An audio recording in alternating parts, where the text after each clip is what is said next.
YCP హయాంలో TDP కార్యకర్తలపై అక్రమంగా 2887 కేసులు పెట్టారని మంత్రి అచ్చెన్నాయుడు వెల్లడించారు.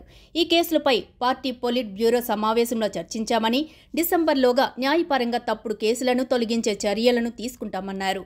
ఈ నెల 27, 28, 29 తేదీల్లో కడపలో మహానాడును నిర్వహిస్తామని తెలిపారు.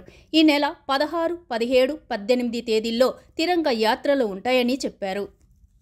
దుర్మార్గమైనటువంటి ప్రభుత్వం మా కార్యకర్తల మీద అక్రమంగా 2887 కేసులు పెట్టారు. దాని మీద కూడా డిస్కషన్ వచ్చింది, అక్రమ కేసులు పెట్టారని. ఒకసారి లీగల్గా ఈ కేసులన్నీ కూడా స్టడీ చేసి ఏవైతే లీగల్గా వైబిలిటీ ఉంటాయో అవన్నీ కూడా రిఫర్ చేయాలి. డిసెంబర్ లోపు మ్యాక్సిమం ఏవైతే తప్పుడు కేసులు పెట్టారో ఇవన్నీ కూడా న్యాయపరంగా